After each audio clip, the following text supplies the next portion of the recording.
सोनी चिड़िया बहुत नटखट थी। वह अपनी माँ पायल चिड़िया के साथ रहती थी। सोनी, मैं दाना लेने जा रही हूँ। तू घर के पास ही रहना, इधर उधर मत जाना। अच्छा माँ, मैं यहीं पास में खेल रही हूँ। एक दिन पायल चिड़िया घर पर ही बैठी थी। तभी उसका पड़ोसी कुटकुट कबूतर आया। पायल बहन, तुम्हारी सोनी ने तो नाक में दम कर रखा है। क्या हुआ कुटकुट भाई? अरे मैंने कई महीने से दाना इकट्ठा करके एक बोरी में रखा था ताकि बरसात में दाने के लिए भटकना ना पड़े। कल इसने मेरे जाने के बाद उस बोरी में चोट से सुराख कर दिया, जिससे सारा दाना नीचे गिर गया और जंगल के सारे पक्षी मेरा दाना खा गए। नहीं, मेरी सोनी ऐसा नहीं कर सकती। आप रुकिए, मैं उसे बुलाती हूँ। सोनी, ओ सोनी, इधर आओ। हाँ बोलो माँ, क्या काम है? ये कुटकुट भाई क्या कह रहे हैं? तूने इनका दाना जंगल में बांट दिया? नहीं माँ, मैंने ऐसा कुछ नहीं किया, ये झूठ बोल रहे हैं। एक तो चोरी, ऊपर से सीना चोरी। मेरे पास 10 चिड़िया है गवाही देने के लिए। मैं इस मामले को जंगल की पंचायत में लेकर जाऊंगा। तुम दोनों को तब पता लगेगा। अरे कुटकुट भाई, इतनी सी बात है, क्यों बढ़ा रहे हो? ये लो, आप मेरा दाना ले जाओ। यह कहकर पायल कुटकुट कबूतर को एक बोरी दाना दे देती है। उसके जाने के बाद पायल सोनी को बहुत डांटती है। पायल, तेरी शरारतें बढ़ती जा रही है।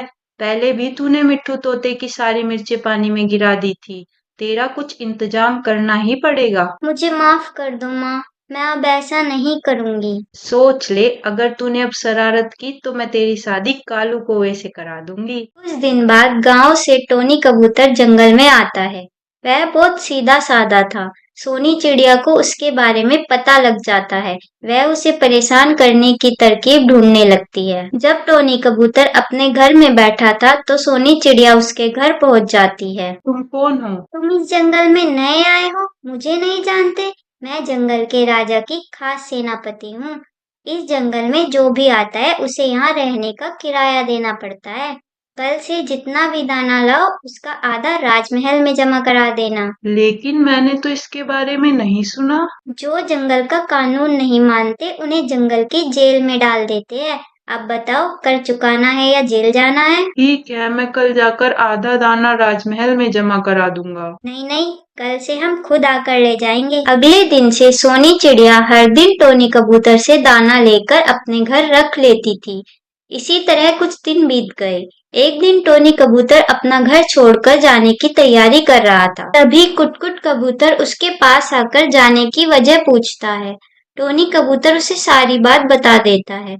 उसके बाद दोनों पायल चिड़िया के घर पहुंच जाते हैं और सोनी चिड़िया की शिकायत करते हैं। हे भगवान, समझ नहीं आता इसका मैं क्या करूं। कुटकुट भाई, आप ही कोई रास्ता बताओ। बहन, तुम मेरी मानो तो उसकी शादी कर दो। शादी के बाद उसे समझदारी आ जाएगी। ठीक है, मैं आज ही कालू कौवे से इसकी शादी पक्की करती हूँ। अरे बहन, वह तो एक नंबर का मक्कार है। इससे पहले भी तो शादी कर चुका है और दोनों चिड़िया को मारपीट कर घर से निकाल चुका है। हे भगवान, मुझे तो ये पता ही नहीं था। भाई, फिर आप ही कोई रिश्ता बताओ। अरे बहन, रिश्ता तो तुम्हारे सामने खड़ा है। यह टोनी कबूतर बहुत सीधा है। इसी से अपनी सोनी की शादी करा दो, बहुत खुश रहेगी। कुछ दिनों बाद सोनी चिड़िया और टोनी कबूतर की शादी हो जाती है।